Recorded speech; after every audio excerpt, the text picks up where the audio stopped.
Hello everyone and welcome to Helicon West. We have a Zoom person out there in Zoom land, but we can't seem to be getting the Zoom going, so we're just going to go anyway.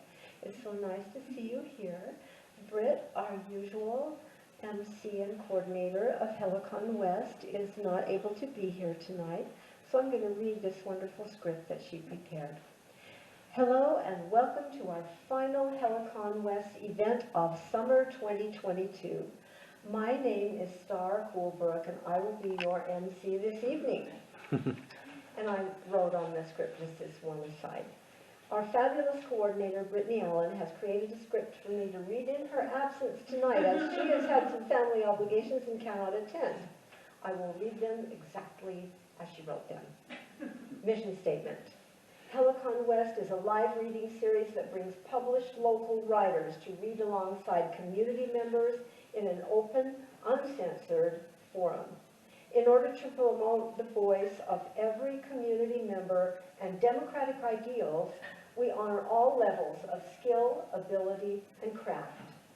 In addition to featuring published authors to give the literary arts more exposure in Cache Valley and its surrounding areas, we invite and celebrate aspiring writers from every walk of life to find and share their voices with us.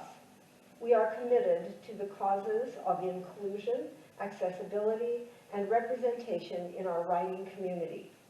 Helicon West operates on the territory of the northwestern band of the Shoshone Nation, whose people have been living, working, and residing on this land from time immemorial. We acknowledge that these lands carry the stories of these nations and their struggles for survival and identity. We recognize elders past and present as peoples who have cared for and continue to care for the land. In offering this land acknowledgement, we affirm Indigenous self-governance history, experience, and resiliency of the Native people who are still here today. I would like to thank our sponsors, the Bear River Heritage Area, the Logan Library, Sugar House Review, the Utah Humanities, our founder and matron saint, Britt wrote this, Star Coolbrook, and the Cache Valley Center for the Arts in our springtime home, a summertime home. If you would like to read during the open mic portion of our event, please find our sign-up sheet near the beverages. After our featured reader, we will get down the list as far as time permits. Each reader will have up to 7 minutes time to read for us, and after 7 minutes, they will be politely clapped off. All of our Helicon West events are recorded and posted to our Helicon West YouTube channel. If you do not wish to be recorded but would like to read during the open mic, please make a note by your name when you sign up so we can turn the camera off during your turn. Announcements. Helicon West is made possible by our generous sponsors and by the community we serve. To help us stay in person until the new Logan Library, which Joseph is the assistant director of, is built and finished and completed. And when is it going to be? Next summer. Woohoo! To help us stay in person until then, there are several ways you can make a donation to Helicon West. You can scan our QR code and donate via PayPal. There's bookmarks out there with our QR code. You can leave your sweet, sweet pocket change in our collection can, also back there by the coffee. It's actually a collection jar.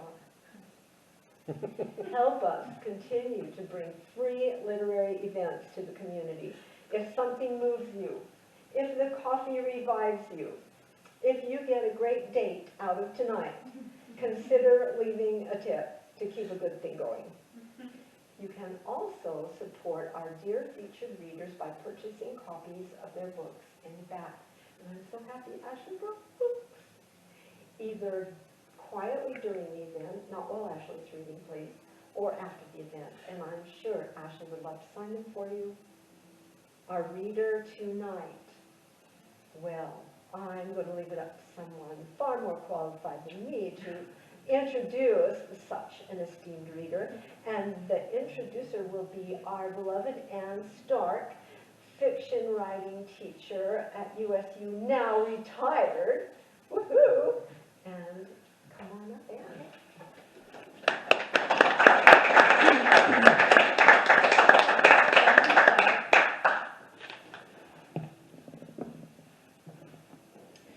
Welcome, everybody. I am honored to be introducing Ashely Wells tonight. As Star mentioned, I'm Ann Stark, teacher at Utah State Department of English, retired now, where Ashely's currently teaching in both composition and creative writing. Ashely wrote the memoir, The Cowgirl and the Racehorse, A Recovery. Her work has appeared with Connotation Press, Jezebel, Women in Higher Education. Her 16-post guest blog series on cowgirl narratives, Power and Gender, was featured in Bitch magazine. She currently lives here in Logan with her husband and a menagerie of animals. Looking into her history a little deeper, I found that she's participated in and or read her work at places like Tin House Writers Workshop and Breadloaf Orion Environmental Writers Workshop. When I think about her book, The Cowgirl and the Racehorse, A Recovery, 3 questions pop into my mind. One is, what does it mean to be a cowgirl in the current moment? 2, what does it mean to be a cowgirl and an academic? And 3, how does someone navigate the use of horses for transportation and companionship and the respect for them as free creatures? As an ecofeminist and an artist of words, Ashely addresses all of these questions in her book. While she samples feminist writing, country music, documentaries, Hollywood movies, and horsemanship theory, she does not lay out her book chronologically, but rather measures it in chapters for each of her horses. Horses that coincide with her romantic relationships, both solid and fractured. Her dense, visceral writing contains knowledge based on hard truths, learned in her bones, sometimes damaged irreparably. Because of this, you feel you can trust her. Here are 3 short lines that I love from the book. First, some poetry about a dying horse named Amber. Quote, Amber managed to hold out for a while, but soon enough winter made its home inside her, just like it had with Shoshona toward the end. And here's a surprising 4-H tidbit. In my 4-H group, the adults made a joke about the girls, saying they'd go one of 2 ways as they grew older. Either they'd remain devoted to their horses into adulthood, loving them above men and all else, or they'd discover boys and leave their ponies to grow lonesome in the pasture until each pony was sold to yet another young girl. And finally this on cowgirl culture. You can be pretty, but not too pretty to get dirty and shovel manure. Never too pretty to take a fall. This book is filled with danger and surprises. Buy her book and open it to any page for gems to ponder. I look forward to the ways Ashely will surprise us tonight, and now please let us welcome her. Yeah.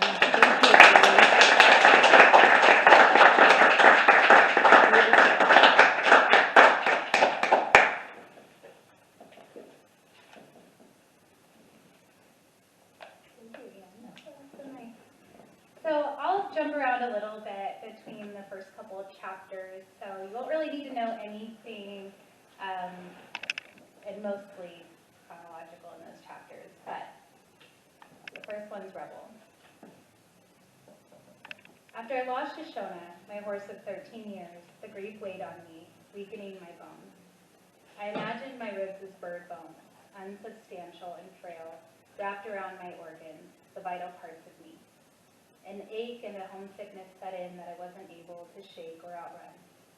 At the time, I wasn't ready to take on another horse of my own, but needed to somehow reconnect with horses, to feel their pulsing speed and their quiet stillness, their rhythm and their strength. So I sought out riding partners. After meeting online through an ad she placed in a horse forum, Jennifer and I began riding her horses, Cody and Rebel, each week from her course-cold California home on the top of the mountain. We'd meander through the trails blazed by spindly-like deer, who we would spot sometimes, their delicate ears barely poking through the wisps of weeds and brush. As we moved up and down hills under the low-swooping branches, along fences bordering her neighbors' homes, peppered across the mountain, we talked for hours. Despite her being 23 years older, we immediately connected, realizing during those rides that we wanted some of the same things out of life. The freedom to wander with our horses, to be powerful and strong with them, to to have a relationship with them. We wanted each day to have those magical moments when everything is tender and loving, those moments when a horse drops her head for you to rub her face, when she looks you in the eye and everything just stops. Trail riding felt uncomplicated and pure until my fall. After we mounted our horses, I on Cody and Jennifer on Rebel, I noticed my stirrups were too short, preventing me from being properly balanced in the saddle. But I dismissed this, thinking I would be fine. I had been riding for over 20 years after all. I now realize how arrogant I'd been in thinking that even out on the trail, it being defined by its unpredictability, I could control the situation. But I also see that this moment was keenly indicative of the way I treated myself at that time in my life. Despite the danger in riding while imbalanced, I still did it, unwilling to cause a fuss by stopping to adjust the stirrups, even in service of self-preservation, downplaying the risk in my own head, and I paid for it. Cody's stride was quick and energetic as we left Jennifer's property and moved further away from her house. Although a forward-moving stride is good in a horse, Cody's was hurried and rushed. It just didn't feel right. About an hour into our ride, we neared a hill covered in a blanket of dry, crisp-looking brush. Jennifer and Rebel climbed it first. Rebel's strong haunches propelled them up the steep hill, making it look easy. I did little to prepare Cody or myself for the ascent. I did not insist that Cody stop and get with me before we began our own climb, nor did I ensure that he was under me and was collected. Before I knew it, he surged into a gallop. As he barreled up the hill, he bucked, kicking out with his right rear leg. The combination of movements and the lack of a correct seat launched me over Cody's left shoulder. I heard Jennifer yell no from up ahead, and all I could see was a flash of Cody's shoulder as I struggled to lift my arms in front of my face to break my fall. Failing to get my arms up fast enough, I hit the ground head first. My face scraped against the rough earth and the brittle weeds before my body seemed to collapse on itself. I remember rolling and then sitting up immediately, despite being completely hazy, as though all of the trees and rocks had lost their hard edges. Blinking a couple of times, I attempted to clear away the fog, to place myself in my body again. As Jennifer crouched in front of me, a glint of worry crossed her face, and I knew something was wrong. Searching for the source of Jennifer's concern, I touched my face. Heat was radiating across my right cheek. My fingers were covered with blood and dirt, but the blood on my face didn't scare me nearly as much as the thought of internal bleeding. Pain ripped through my body, from my neck through to my ribs and back, and I felt cold all over. Sweat rolled down my face, filling the long scrape across my cheek and dripping into my split lip, stinging and burning. Since we were so far out on the trail, we had to either walk or ride back. There was no way I could climb back onto Cody, so I attempted to walk, leading him beside me. Slowly, we worked our way through the brush and dirt, but each time Cody ducked his head to pick off a chunk of grass, it was as if my ribs were being torn apart. My stomach turned and nausea took hold. I simply couldn't go any further, and I surely couldn't make it up the mountain to Jennifer's house. After propping me against a large rock in the shade, Jennifer found a corral in her neighbor's pasture and put Rebel in it before hopping on Cody. Within minutes, she and Cody disappeared through the trees and hills. Sitting there alone, watching Rebel pace and paw, I was certain that I would die, certain that my insides were filling with blood. To stave off panic, I focused on steadying myself, taking measured, shallow breaths, because the deep, satisfying ones were impossible in my state. A trail of ants climbed up the rock in a neat line, and I watched them, counting each tiny black body. The doctor gave me clear instructions not to get back on a horse until after the surgery to fill my fractured vertebrae with cement and stabilize my spine. During my time out of the saddle, I struggled to sort through both fear and the compulsion to ride again, a strange and unnerving combination. In all of my prior training and in all of the cowgirl narratives I devoured growing up, the movies I watched until I had them memorized, the cowgirl songs I hummed around the barn, the stories I read as truth, the same enduring cliche reverberated throughout. If you fall off, you must get back in the saddle. According to these narratives, the newly born fear that I harbored didn't matter. All that mattered was that I get back on. This is the story of love between a girl and her horse, the story of a cowgirl. When I was young, I wrote detective stories that I carried around in a briefcase, adding to them obsessively. Inspired by the Nancy Drew books my grandmother bought me from an antique shop, my stories were centered likewise on a young detective, except mine had a horse. She consulted with the horse and often got out of trouble by galloping off into the sunset. My detective stories somehow evolved into orphan tales of inexplicably terrible things happening to a young girl's home and family, and of her racing out to pasture, jumping on the back of her silver mare, and escaping to live in the woods, safe and alone with her horse. Often in my stories, a fire would destroy the house with the entire family in it, and our heroine would barely escape with her life. Sometimes murderers would break in late at night, terrorizing the family, isolated in their country home. But the girl would sneak out through her window, creep shoeless through the brambles and weeds to her horse's pasture, climb on, grab hold of the horse's inky black mane, gallop full speed toward the fence, clear it, and flee, just the two of them. In these stories, the horse protected the girl, kept her warm at night, and thus made her powerful and capable of existing in a scary world. Ever since I can remember, I've been hyper-aware of violence, more specifically the threat of violence. The day my father found a dead body in the lake while he was fishing, I realized that the world wasn't safe. I was very young then, maybe 5, and I'd crept into the hallway, clutching my little gray kitten, to listen to my father tell my mother what had happened. Warm light spilled from the living room into the hallway, where I stood motionless against the wall. He had been fishing up in Northern California, a few hours from our home, when he spotted what appeared to be a log near the shore of the lake, water popping against it. When he got nearer, though, he realized that it was actually a dingy navy blue sleeping bag in a mound. Rusted chains were tangled around it, and a small hand peeked out from underneath. From my parents' conversation, the word mutilated stuck with me most, although I didn't know exactly what it meant. I had gathered enough to imagine a pale body, mouth agape, eyes and other body parts missing. Growing up in the country, I loved the aloneness and space. I loved the freedom to run and roam. Instead of playing hide and seek in the house like my friends did, my father, brother, and I played among the seemingly endless orchards. Shoshona and I would often set out completely alone down the narrow farm roads and canals behind our home. But I was also aware, at least in some vague sense, that my family's seclusion meant vulnerability as well. I became certain of this when late one night I woke to the distant sounds of men shouting and the sinister crunch of metal. The deep, menacing voices traveled the way sound does in the country. Peering from my bedroom window, I made out a group of figures standing between the trees, their shadows stretched long across the earth. They were yelling into the orchard. I saw what looked like bats in their hands. One man held his in the air, proudly, as if it were a flag. I woke my parents, and they looked out from the safety of our yard.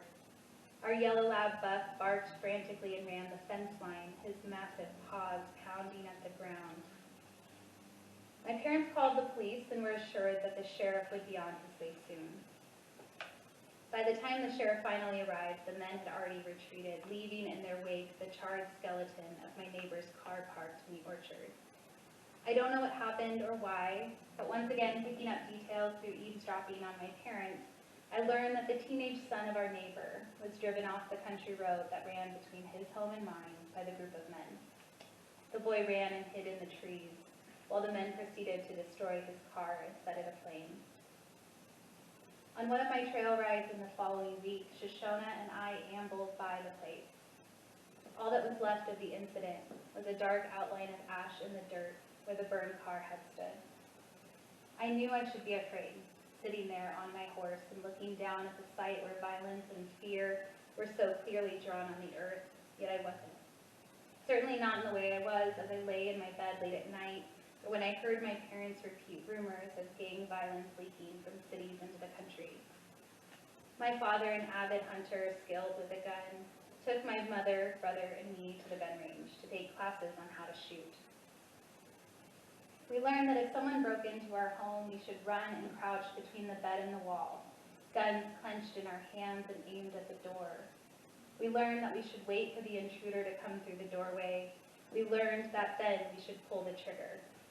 In those moments, I was afraid, but I was never afraid on Shoshone. With cowgirl stories buried in my brain, I imagined myself like those heroines, plucky and adventurous, galloping away from danger on my brave steed, positive that I was untouchable as long as I was on Shoshone. Although she was such a large animal, unpredictable and imposing, I felt safe. Had I been walking on the ground by myself, I would have been vulnerable and scared out there. But riding Shoshone, I was strong and fast. This is important. In my more than 20 years of riding experience before the fall, I had never worried about being seriously injured, though I understood that horses were undeniably dangerous. I had heard the horror stories of broken bones and even death. Almost every equestrian I knew had one such story. In fact, the story of the rodeo cowgirl is inextricably linked with these horrors. Women in the West rode and ranched alongside the men, so naturally, they burst into rodeo atop their horses. However, this was not without the resentment of more urban audiences. When rodeo star Bonnie McCarroll died tragically after being dragged by a bronco in 1929, her death was cited as a reason to ban women from rodeo altogether, despite the fact that men too faced similar fates. McCarroll had had close calls before, evidenced by an iconic 1915 photo featuring her landing directly on her head. But she wouldn't give up the rush of rodeo life.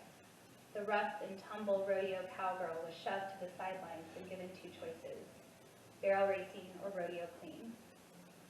So she could either zip around 3 barrels set in a cloverleaf pattern or represent rodeo itself, but she wouldn't compete with the men.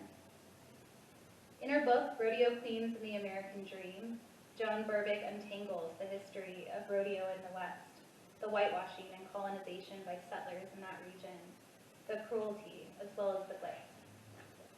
She notes that until the 1950s, indigenous women were frequently crowned rodeo queens, although you wouldn't know it from pop culture. As rodeo started to be framed as part of our national mythology, it was largely white middle-class women who were charged with representing and promoting the sport, while white men competed for glory and prizes. According to Burbick, promoters repeated non-stop the tired cliches of how rodeo reflected ranching and America's heroic pioneer past. The story of the West became equated with the story of the cowboy. With that, the horse came to symbolize freedom, and both came to represent Americanness, with the horse acting as a kind of shorthand for capital F freedom, that American construct made up of equal parts manifest destiny, grit, hubris, and blindness. The rodeo queens and cowgirls, decked out in rhinestones and chaps, carved out a place for themselves in both rodeo and the Hollywood Western. Running beneath all of this is a dark undercurrent, from colonization to the ways we treat horses, cattle, and the land. Animals are routinely dominated for sport and sponsorship. Currently, wild horses, the very symbol of freedom that we love to exalt, are under attack and subject to brutal roundups by the Bureau of Land Management. If we choose not to look closely at how horses, sheep, and cows have been exploited as part of the colonizers' drive westward, their stories form compelling narratives of man, woman, and animal in symbiosis. Beginning with the charismatic stars of the Wild West shows and rodeo, the cowgirl narrative has taken many forms, all reproducing for an audience the relationship between girl and horse. And girls, horseless or otherwise, have gobbled these stories up because they hold a kernel of truth and desire. They stir in us something raw and elemental. We'll jump to the second chapter here.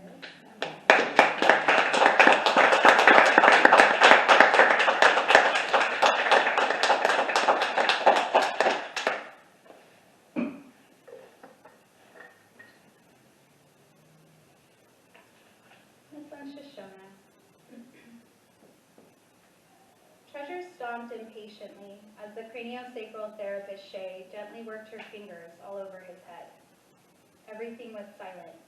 It was still early, so it was just the three of us in Treasure's stall amid the gray of morning. Despite the chill that numbed my fingers, Shay's were nimble and precise, finding the exact spots where the bone and muscle compressions needed to be released. Lingering evidence of Treasure's former life as a racehorse. Slowly, we would erase all traces of an existence that was filled with stress and scarcity. Slowly, starting with his bones and his guts, we would convince Treasure that he was a new horse, a different horse. Treasure fought Shay's holds at first. He was unsure of the change in energy and twisted his great long neck out of her hands, lifting his head high above her own, far beyond her reach. Shay quietly persisted, and he relaxed into it, settling into the gentle charge of her work, into the relief. Treasure's eyes began to droop as he lazily licked and chewed, emitting soft coos with each breath. Shay called it the perfect bone. The maxilla, she said, slowly drawing the syllables out, graceful and lilting. I had seen the skull of a horse, but I had never stopped to consider which bone might be the best of them all. However, I believed Shay unwaveringly because the way she touched Treasure's face so tenderly, so intimately, moving ever so slightly the bones beneath the skin was sincere. She touched him in a way that I know he had never been touched at the track. I couldn't help but think of my own bones as Shay said this. I'm nearly always thinking about my own bones. While the compression fracture in my spine was filled with cement years ago, my vertebrae still feel shoddy with the constant aches and creaks, reminders of the imperfection beneath my skin. In the years following my surgery, my back has become less and less my own. Each time a different set of hands danced across it, and someone said, "Oh yes, here," stopping where the muscles shivered under their fingers. Chronic pain acts as a steadfast reminder of the very literal risk of very real injuries and fatalities involved in riding horses, but also of the symbolic and complicated relationship between risk and identity, inspiring contemplation of why I am so compelled to continue riding, despite the ever-present, clear, and serious danger. Ultimately, though, my fall revealed a truth that I had been blind to in my more than 20 years of riding.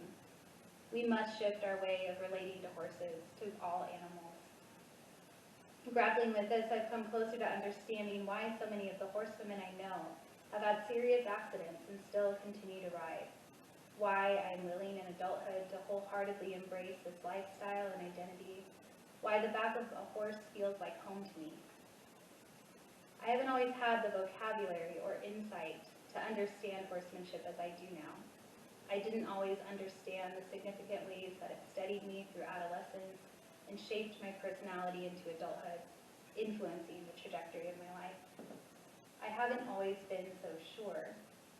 When I was 17, I wandered far from home, but Shoshone kept me tethered. She kept me from becoming hopelessly lost, from drifting so far away that I might not return, although I came close. Perhaps this is why I am now so apt to allow my identity as a horsewoman to bleed into my life outside of the arena, why it's so wholly unavoidable that I do. David played in a popular local punk band, and we met through mutual friends. He was a few years older and possessed a swagger and confidence that the boys at my high school seemed to lack. The first night he called me, we spoke on the phone for hours, long after my parents and brothers had gone to sleep. The house stood silent except for the faint whispers coming from my room. The next morning I woke up blurry-eyed and exhausted, telling my mother I was sick and would need to miss school that day. At lunchtime I called my best friend at school and excitedly recounted the night before. During one of our late-night phone conversations a few weeks later, David said he needed to tell me something. He told me that he loved me, surprised and sure that I didn't love him back, that I didn't even know how to articulate feelings like that. I told him I wasn't ready. This set him off, and he cried into the phone. He told me that he couldn't be with me unless I said it back, that I had to say it back. It being my first relationship, I had nothing to compare to, but this still seemed wrong. I felt trapped. Having never been faced with such dramatic emotions, I said the words back in hopes that it would ease him down and buy me some time to figure things out. It worked, and we went back to the lighthearted and youthful way we'd been before. I still don't understand why I didn't simply end it there. Growing up, I had extinguished minor crushes for far less. I don't understand what had changed. That year, I quit student government despite having been junior class president the year before. I ditched school with my friends to drive around town, smoking cigarettes and haunting thrift stores. We spent our nights in dingy halls watching local punk bands thrash and scream on stage. But I never abandoned Shoshone. I spent my late afternoons with her, brushing her coat, cleaning her feet, absorbing the peace of her sturdy body and of the ranch. I lived a split life as I found myself increasingly immersed in the punk scene, exposed to the bravado and violence, the brand of loyalty and respect that made me, David's girlfriend, untouchable. At 17, I didn't know how to deal with this sense of power. I didn't recognize the silliness or the danger in our feigning adulthood, in feigning toughness. During those years, the sense of vulnerability I'd experienced simply existing in the world as a young girl seemed to evaporate. I moved freely, I spoke freely. If anyone insulted or disrespected me, an apology quickly followed once they realized who I was dating. Holding such sway over adult men was completely foreign. Once at a party, as I stood outside talking and drinking with my friends, a drunk man stumbled into me. His bleary red eyes made contact with mine, and hatefully he spat out the word slut. I was stunned. Before I could react, one of David's friends intercepted and grabbed the guy by the shoulder. "You don't know who you're talking to," he told the man. "You need to apologize, or you're never coming to one of these parties again." The drunk man was furious, but he mumbled an apology before stomping out of the yard. Prior to dating David, I had never witnessed men apologizing for calling a young woman a slut, for hissing disgusting words about her body, for acting as though she was less than. I now know that the vulnerability never disappeared. It was just misplaced. People were afraid of my boyfriend and his friends, and I didn't realize that one day I would be too. I didn't realize that my age and fear of returning to that sense of powerlessness experienced by young women made it easy for David to take advantage of me. He recognized my fear and used it to bully me like he bullied others. I tried to get out of the relationship on multiple occasions over the next 2 years, but David reined me in until I finally managed to get big enough to make myself heard, to stay gone. This wasn't without a fight, though. As I stood in my friend Cassie's kitchen clutching the phone, I took a deep breath and dialed his number. We hadn't spoken since he threatened to ignore me all weekend if I went to a friend's show instead of hanging out with him. I chose the show, having promised my friends I would go, having at least maintained that part of myself, that fiercely loyal part.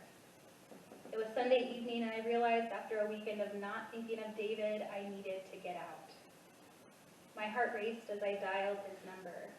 Cassie reached into her parents' liquor cabinet and pulled out a bottle of whiskey. She poured a shot and slid it toward me as the phone rang. I swallowed it quickly and continued to take shots through the entire conversation, the burn in my throat, a welcome distraction from what I had to do. Before long, Cassie motioned for me to look in the hallway mirror, and I saw that I had angry red hives spreading across my neck and chest. I don't remember much of the conversation, but what remains with me is his wailing into the phone, a roar of emotion left unchecked.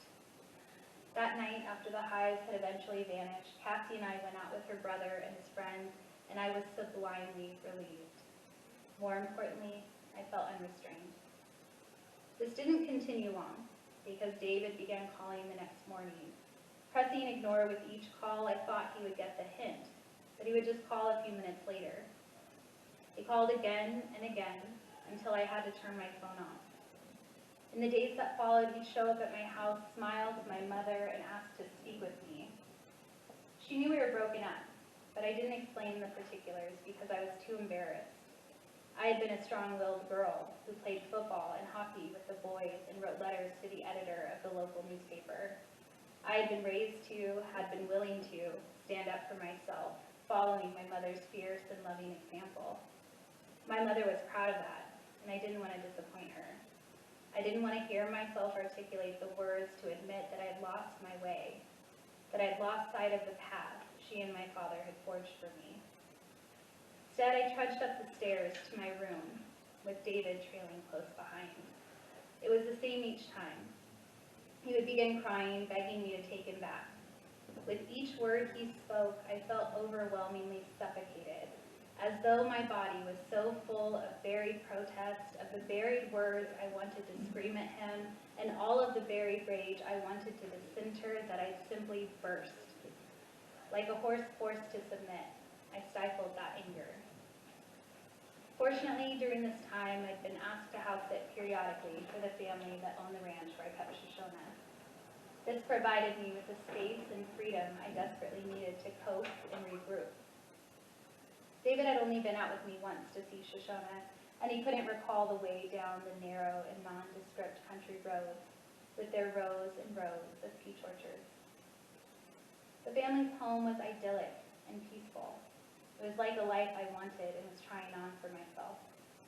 I would stand in front of the wide kitchen window and look out upon the pastures speckled with horses grazing and playing, their necks arched gracefully, while the house cat weaved in and out of my legs. After my evening chores, I sat on the fence and watched Shoshone, like I did when she lived at home with me, before my family moved to the suburbs. I watched her drift through the lush grass, dragging her feet, which had grown heavy with age, until the sun disappeared behind the mountains. I felt good and real and wonderfully alone. At night, I turned my phone off, knowing that David would call or friends would want to go out. I sat on the family's outdated but comfortable couch with the cat on my lap and watched television or read, soaking up the quiet. In the spring and summer months, I sat on their porch swing, tipping it back and forth with my bare feet, and listened to the horses, the soft shifting, the breathy sighs escaping into the night air. Those nights alone reacquainted me with the girl I'd lost touch with. Although he continued to call incessantly, obsessively, David's surprise visits to my parents' house slowed as we put more distance between ourselves and the breakup, until one night he showed up while my parents were out of town. I had invited Blake, the guy I was dating, over to watch a movie, and as we sat on the couch hand in hand with a fire warming the room, the house phone rang. I didn't answer, but seconds later it rang again. The caller ID showed David's name. I answered, knowing if I didn't, he would continue to call. He knew my parents were out of town and said, "I'm coming over." I told him he couldn't, and that I didn't want him to come over, finally revealing that I had someone with me. "Tell him to leave, Ashely. I'm coming over, and he better not still be there." Having heard me arguing with David and telling him I would call the police if he showed up, Blake crept around the corner, concern drawn on his face. Blake was also a musician, and although he didn't play in the local punk scene, he knew about David and his friends. Quietly, Blake and I made sure all of the doors were locked, the blinds drawn, and we found our places on the couch again, hoping David was bluffing. I tried to follow the plot of the movie, but found myself straining to listen for cars outside. I knew Blake was doing the same. We started, and the knock finally came, 3 swift raps, and I slowly made my way to the door. Through the dirty peephole, I saw David's face, blurred and slightly distorted. "You need to leave, David," I said through the door. It was met with frantic pounding. I said it louder, as Blake stood awkwardly in the center of the living room.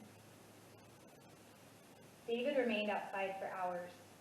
Blake and I sat together in silence as David alternated between furiously slamming his fist against the door and crouching on the porch, crying into his hands. Despite my fear and repeated threats to call the police, I somehow couldn't bring myself to actually do it. I was afraid of what would happen when his friends found out. I considered calling some of my own friends, but didn't want to involve them, didn't want them to get hurt. I had planned on Blake staying the night with me, but there was no way he could leave the safety of my parents' house when David was outside in that state of rage. So he and I checked the locks again, turned off the lights, and crept up the stairs in the dark, afraid of cluing David in to where we were in the house, knowing his fit would only intensify if he figured out we were in bed together. As we lay in my bed, Blake pulled me close. I whispered my apologies for dragging him into this situation until we dozed off, so weary that the constant ringing of the doorbell no longer registered. A few hours later, we woke to a series of thuds against my window made by newspapers David had collected from my neighbors' homes in the early hours of the morning. As the sun leaked through my window, the morning finally grew silent. I heard a car door slam and knew David was finished. He had exhausted himself after 8 hours outside my parents' home and had set out for his own. David's erratic behavior and intimidation continued until he found a new girlfriend. If I hadn't had Shoshona in the ranch during that time, it wouldn't have been so easy to return to the girl I was before him, before the bullying, stalking, and fear. I would have had to work harder to find myself again. In the years that followed, I grew steady once more. I rode and became strong. I remembered what it was like to know myself well. That isn't to say I didn't continue to struggle with asserting myself. I did, I still do. But Shoshona provided a space and an opportunity for me to cultivate a side of myself that is significant and definitive. I didn't realize it then in the way that I do now. I found that the way people talk about the love they have for their hobbies or for exercise is often similar to the way I talk about riding horses. There's the joy in movement, the stress release, the alone time. But there's an additional element to consider when discussing horseback riding, and in particular women and horses, and that is the horse herself. The horse propels this relationship towards something larger, more substantial. I now realize, after my work in women's studies as both a student and an instructor, and after years of delving into feminist theory, animal welfare, and horsemanship, that something is at work much greater than a simple hobby or affection for animals. This is an undeniably gendered relationship.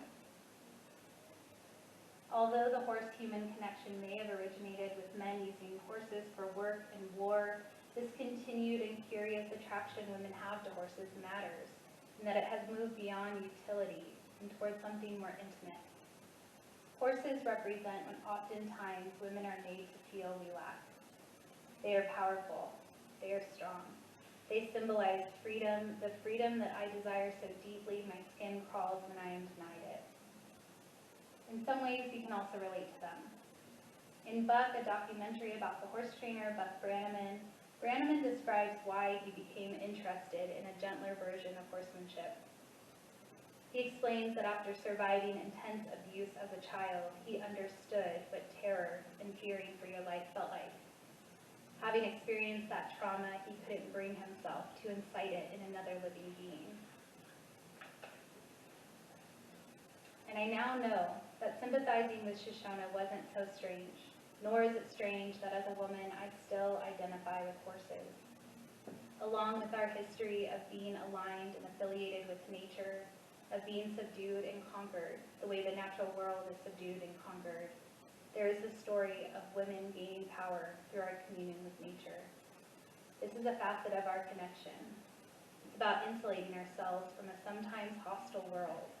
It's about considering the risk and understanding that the benefits outweigh the cost.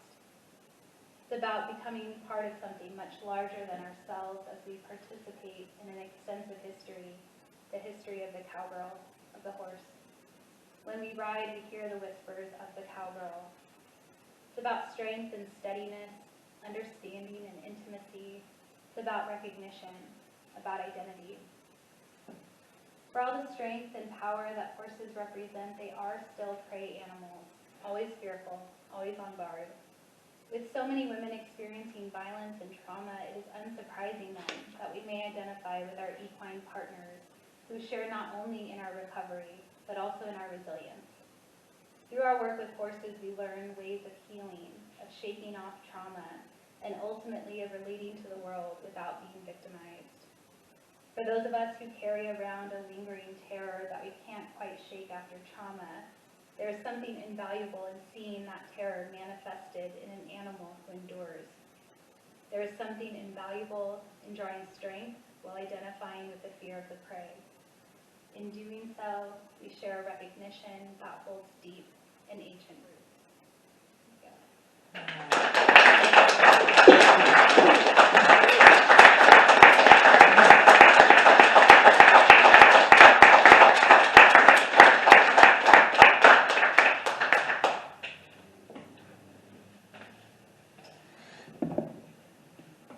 Thank you, that was really wonderful.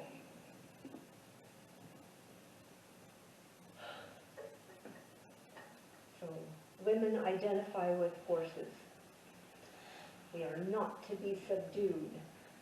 We and horses are prey. We fear, but we can endure. Love that.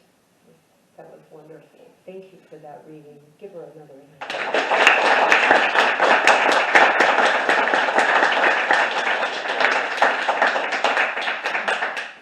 I forgot my script. Open mic readers. It says here, announce 3 at a time with encouragement for others to sign up in between. So, I got it, Jill. Thank you. Oh, and by the way, there are cookies and coffee out here, so you should help yourselves. Okay, 3 at a time. And I'm going to put this, I'll put this, I'll put it out there, so if you sneak around the corner, if you get brave. Okay.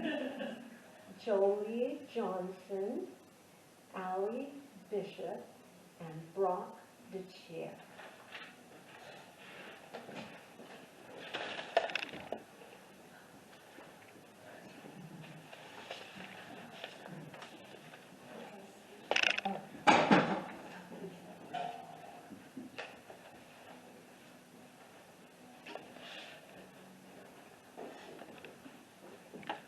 I was a little nervous when I saw that my name was first. I just didn't want to go back out.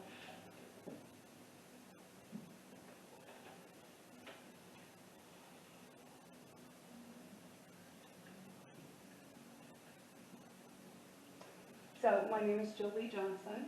You got that right. Thank you so much. I've been in Logan since last October, and I'm getting the courage to join the group and do some things. I've lived in Utah County and Draper, but I'm from Colorado originally. So I just chose some poems, and I'll make sure I don't get clapped off. This is called East Bench above the city. I love sitting on the east bench, looking over the edges of the valley. The sunsets amaze me with the turn. As they turn, the world every color of beautiful. Gilt-edged, pristine mountains glow, encircling the valley in its halo. Almost scarlet stripes of cloud slash across the deepening sky like a brilliant banner of freedom song. Dimming blue sky, blackened rain, heavy clouds feel vulnerable to universal power as I rush home seeking shelter. Skies deepened in brilliant orange bring blush to the smile of everyday dreams. This one is called Homegrown Magic.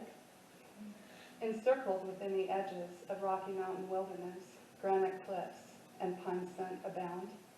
Taking a walk through forest ravines, gathering pinyon nuts to our heart's content, mountain backdrops meet the sky where children play and ranchers thrive. Horses graze on the high valley summer sun, flicking their tails as intruders buzz. They race through the pastures, kicking their heels as the cool evening winds blow. The night sky becomes breathtaking, brilliant with its billion stars that go on forever. Almost lifts you into the eternities. Mountain trails beckon for long rides and picnics by the stream, getting soaked, splashing, water shimmers like crystal beads. With laughing screams added to the excitement, then my eyes are going blurry. Then the descent of the creek's natural slide, colliding into the shadow pool. As seasons pass, mountain edges seem to gather and protect, with peace from world cares, blending life's hardships with joy and memories, soften experience into tender reflections. Once the love for the mountains embrace owns a soul, there could be no other home. This one's called Native Princess. Sometimes you come to me in my dreams, long braids and leather ties, stepping softly in doe-skin moccasins. Are you here to remind me of my ancestry? Sometimes I can't find in written history, someone I can't find. Your beauty reminds me of my great-grandmother. It was said her loveliness was beyond description. They also called her a half-breed. Even as pretty as she was shunned from your people and mine. She was taken into a dugout as a bride by my great-grandfather, too young to be his slave cook, too young to bear his 13 children, too young to be beaten at his ferocious hand. She was broken and worn by the time they rode the rails from Texas to Colorado with babies on her back and in her arms. Are you here to remind me, showed me the healing way from her pain and all of the women, yours and mine, lost in time? So, this one's called Sunlit Moments. I find my everyday moments, peace in everyday moments. It is in the lavender of lilac bushes in spring, thriving the aroma of fresh turned earth, in scintillating sweetness of new strawberries, soft drumbeat of gentle evening rain. It bursts through the clouds in early morning sunrise, dances in a field of alpine flowers. I find peace with my feet cooling in a mountain brook on a sunlit afternoon.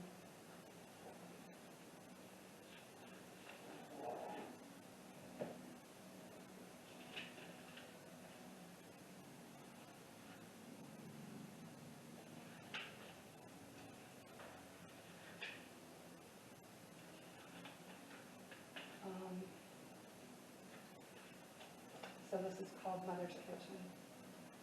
In my mother's kitchen, we would gather around the table, reminisce and laugh. I felt safe there, and loved, one of the whole. There are shadows now like ghosts between us. I have broken the rule of secrecy. My unconformity has set the scene. The kitchen table no longer holds me to the fantasy. The gossip I once engaged in there, analyzing lives and breeding pain, comes back on me now. I feel as though alone. I wish to be embraced in a kitchen's warmth, until that has to come from within. I am still alone, as much as I struggle to break free. Denial seems less wrenching.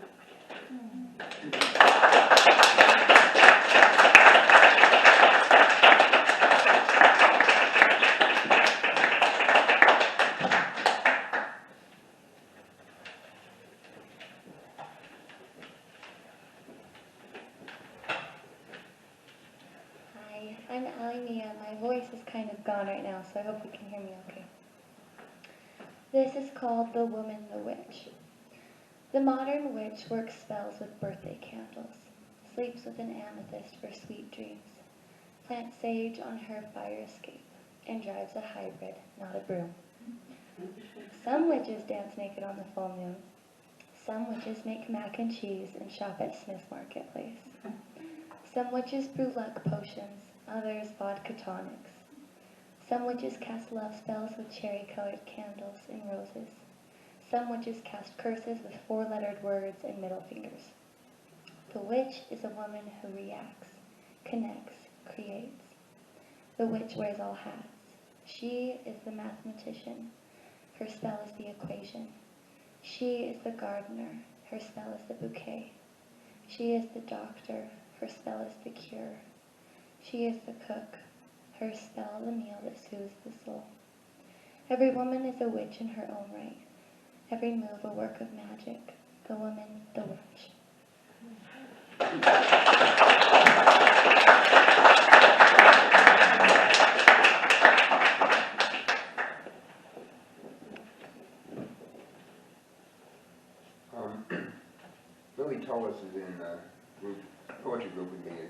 ago. She's known for brilliant ideas. A couple days ago, she had a particularly good one, which was that we should write poems with anti-dedications that specify who they're not dedicated to, so we can not make them feel guilty by association. So this poem it's about therapy, and it's not dedicated to any mental health professionals in the room, or in fact in the valley. It's about my history, which is long and not wonderful. It's called Therapy Mirage. And the first line is in italics, and the rest of it is just from the therapist's voice. So the therapist comforts, and then the rest of it is in the therapist's voice. In a few more sessions, I think we'll begin to start to see improvement.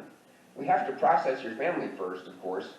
All that stuff about losing your childhood and your father cutting you down. And we need to see what we can do about those unhelpful habits into which you're determined to sink ever deeper. And we may have to detour to cover your guilt about your sister's illness and your shame for how you treated her after she got well. And you need some time to grieve all 5 cats that died in the road in front of your house.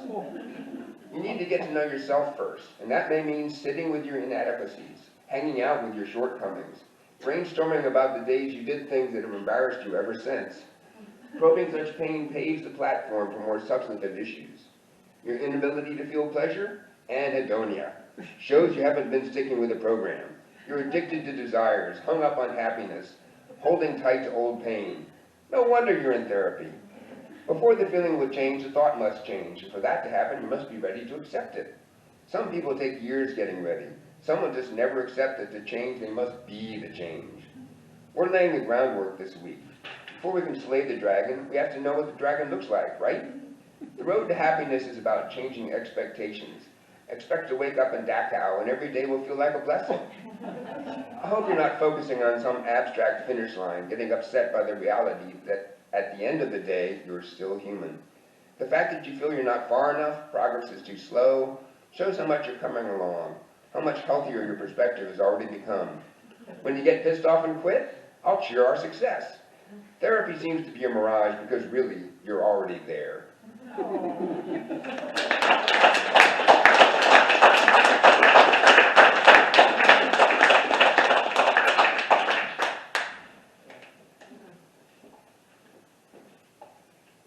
This is the last call. Is anyone going to be brave enough? Okay, tell me your name. There's one more. But first, It's Jay. Jay, come on up. Right now? Right now.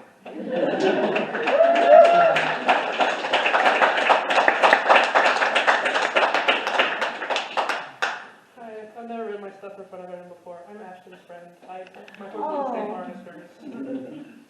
She's the reason my horse has not killed anybody yet. So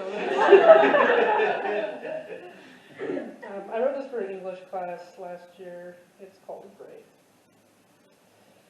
The car moved along the road more slowly than it should. Familiar houses, all done in identical style, cramped into post-stamp lots, passed by like different photographs of the same face. We drove past the park, and the grass leading down to the lagoon shone under the moonlight. The solitary palm tree that stood sentinel over the cold blue water stared as we passed, silhouetted against a sky blurry from too much light. I sat silent in the passenger seat, regretting my words. It was meant to be a joke. The past hour or so had been spent driving around our spick and span city, having a tough talk with my very traditional father, and after all that, I had simply tried to make a joke. All my friends are gay, not even a funny joke, not enlightened humor in any way whatsoever. Oncoming headlights gleamed across my dad's glasses. We were 1 block from the house. But you aren't gay. It wasn't phrased as a question, and I knew he didn't mean it as one. The only intention to the words was to reassure himself that his child, raised in the religion he held close to his heart and meant to carry on the family legacy, wasn't gay. The edge on his voice was almost desperation, and it really scared me. I asked my dad to talk as we drove down the wide and fresh paved streets of Foster City, California, 20 miles south of arguably the most significant city in the world to the LGBTQ community, where I graduated high school, where I've been living for 2 years. The pre-planned blocks of small family homes and less planned apartment complexes blended alongside streets divided by a green median, cut through with artificial blue lagoons, built precariously into the San Francisco Bay on a heap of landfill. Foster City is artificial and safe. My family fit in well there. When I came out as asexual to my dad, the sky was an orange-gray smear in the mockery of night. The Bay Area is too brightly lit to see any stars at all, or even a patch of dark, inky sky most nights. There's cloud cover and the light of the fevered cities below bouncing back off of it, nauseous gray and orange. The roads are wide and always fresh paved and matte gray asphalt. Foster City's levee is a pale gray pile of cracked and broken shells pushed together to form land where once there was none. My dad really didn't understand what being asexual meant for me. I didn't even know how to begin to explain the part of me that's gray. Gray because I have a partner who I love. Gray because I don't want to spend my life on my own. Gray because sometimes when I look at someone, I feel something that non-asexual people get to feel all the time. Gray aromantic is not a term that flows off the tongue. It's not familiar and simple like gay is. But you aren't gay, my dad said, and I didn't know how to answer because I didn't even know if he was right.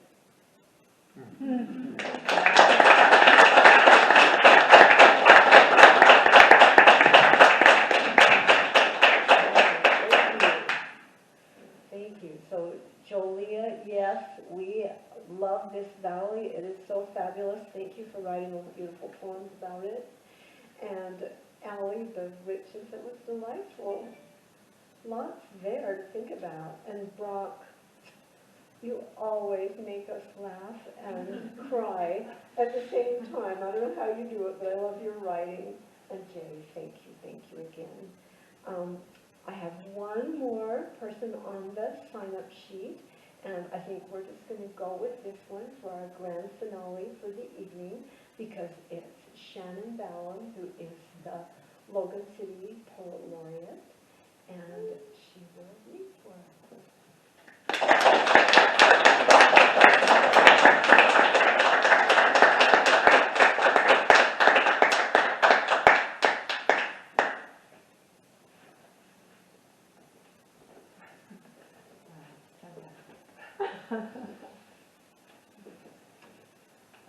For those of you who don't know me, my name is Shannon Ballum, and I had a massive ischemic stroke in January.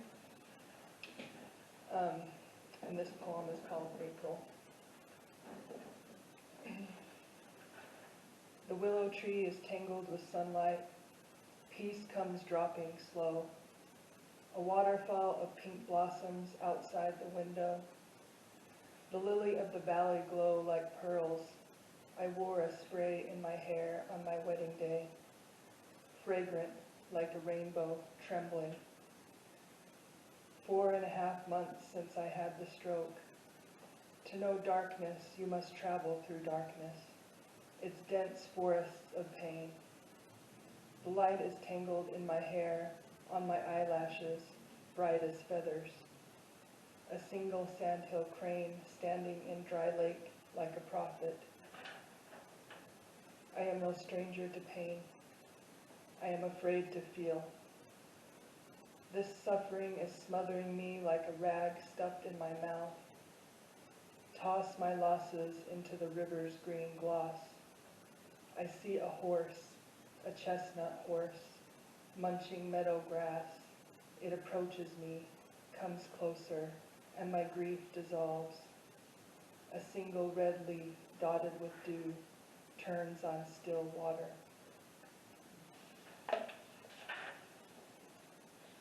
This one's called Damage. The oxygen deprivation blossomed in the brain. It was almost beautiful if it hadn't been my brain. My right foot is numb, cold, and heavy as an anvil. I crashed to the tile floor. The blue and black bruise throbbed on my thigh. This is my life trial. I claw my way through the cobwebs of aphasia, dull and empty my brain. Snow on the crabapple branches again. I'm radiant, radiant with patience.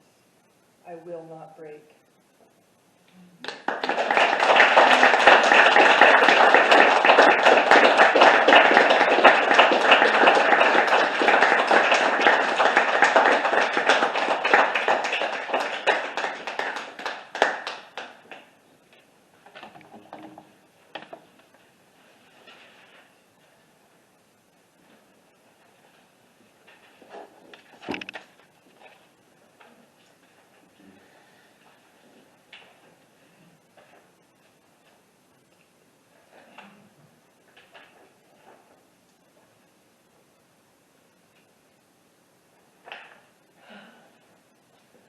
let's see now. Am I just going to cry every time Shannon reads from now on? That was just beautiful. Fall schedule. September 8th, the Writer's Cache, and Britt wrote something about this. Join the Writer's Cache on September 8th at 7 p.m. at the Thatcher Young Mansion. The Writer's Cache is a dedicated critique group based in the Logan, Utah area. We provide a nurturing environment for friendship, education, and encouragement to writers of all genres and skill levels. Readers will include Chad Van Zanten, E.B. Wheeler, Tim Keller, Felicia Rose, and Alice Batzel, is that say it? This is Tim back in the corner in the peach-colored shirt. If you are interested in getting some really wonderful encouragement on your work and you've been looking for a group, you talk to Tim. Okay. September 26th, David Lee. He was the poet laureate of Utah years ago, and he's absolutely amazing. And if you've never heard him read, wow, you've got to.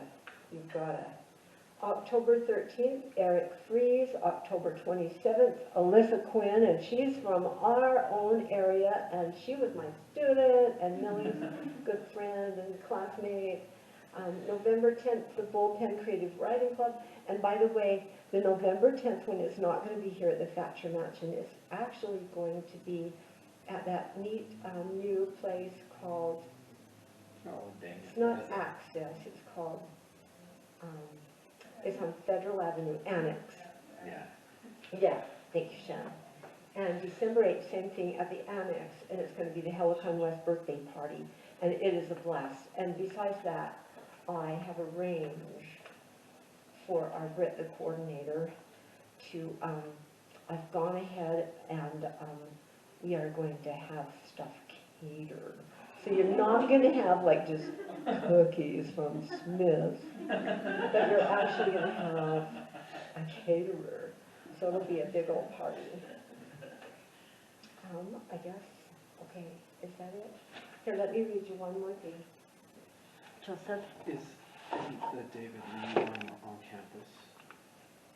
Is the David Lee event on campus? I believe it is. Do you remember where the Dave Lee It's in the art museum. At the art museum. Art Museum, the Ellen Eccles Art Museum on campus. Nora Eccles Harrison Art Museum. There. Thank you, Joseph and Shannon. Well, you know, I just wanted to say one more thing about Ashely's reading because she has books here to sell, and I hope you'll buy one. Her first piece was so inspiring that I stole some of her words, and so I want to say them back to you just so you keep them in mind because that was a wonderful reading. And I'll wait just a second until the door closes. An ache and a homesickness, the need to feel quiet, strength, the freedom to have a relationship. I attempt to clear the fog from my brain. I struggle to fight through fear. This is the story of a girl. This is the story of a world not safe, not warm. Aloneness and space, the seemingly endless seclusion can suddenly be menacing. This story, undeniable damage, the untangling of history, hubris, blindness, the domination, exploitation of girls and horses, the relationship, the impossible, despite all odds, accomplished. Thank you, Ashely.